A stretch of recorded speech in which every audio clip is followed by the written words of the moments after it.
Morning guys, today I'm going to show you how I paved my concrete footpath using spare bricks I had lying around the house and using quick-set concrete to bond it all together. I was sick and tired of constantly taking the grass and weeds out of in between the bricks, a never-ending job that constantly showed up on my monthly to-do lists, and I was sick of it.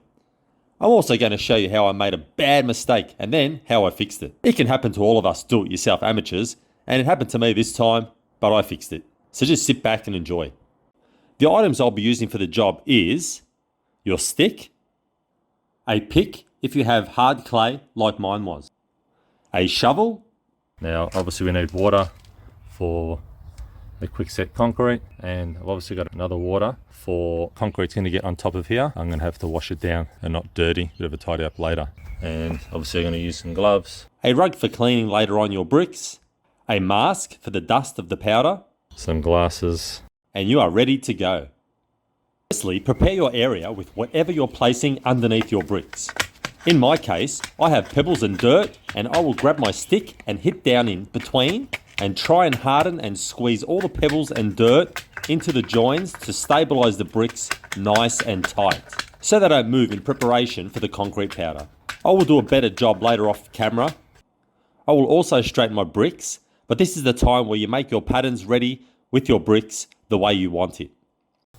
Before you're ready to pour, with a hose, just spray your soil for the concrete powder to start the adhesion process.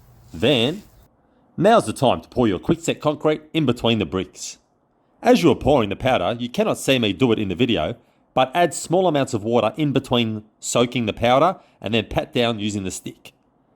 Then repeat the process of adding concrete powder, water, pat down, till you've reached your desired height of concrete to the bricks.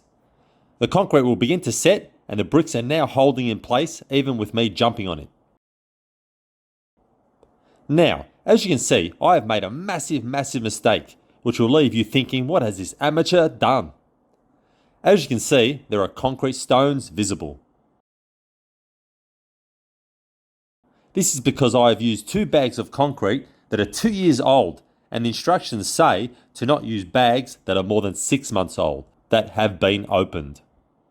I have less adhesive powder and more rocks, which have in turn, as you can see left, more rocks than the smooth concrete outcome I was wanting to show you. Okay, lesson learned, and I need to move forward to fix this. So, firstly, I'm going to take the rocks and whatever else hasn't set away using what I can take to take it out. Then I'm going to go purchase a new bag of concrete, but this time without rocks inside, as I'm after more of a render type of concrete. So, I've purchased a sand and cement only that will form a paste and will easily bond over the top of the other concrete and hide the exposed rocks. This will cure over 24 hours, not like the other 20-minute quick set I purchased, and gives you more time to play with it. You just need to mix it with water in a bucket, see the instructions, and place it on.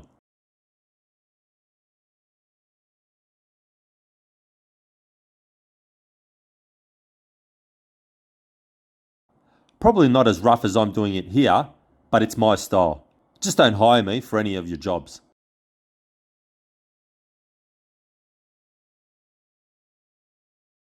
Then clean up your bricks with a rag or a brush and water down to get the concrete off your bricks if you require a clean job.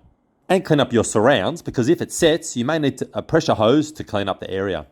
Once the concrete sets, it will be a real light grey colour. So if you don't like that colour, you can buy powders mixed in with the mix to change your colour. I'm not too fussed for the area I'm doing. Plus, in time, over a year, the colour will fade and blend into its surroundings. This is the final outcome. It isn't professional by any means and probably a fair bit rushed. But I've succeeded in concreting a pathway that was causing me headaches with the grass in between. It was a mistake to use the old quickset concrete, but as I showed, I did fix it with the sand and cement rendering over the top. But if the quickset concrete seems too fast for you and you don't mind the 24 hours curing time, just use the sand and cement to get a safer result of not seeing any rocks and a safer outcome. But if you have some quickset lying around and you need your job to be set in a quick time, just remember it can actually be achieved using the quickset concrete. I'm happy with my outcome. Hope you've learned or taken something away from this video or just enjoyed watching. See you next time guys on my videos.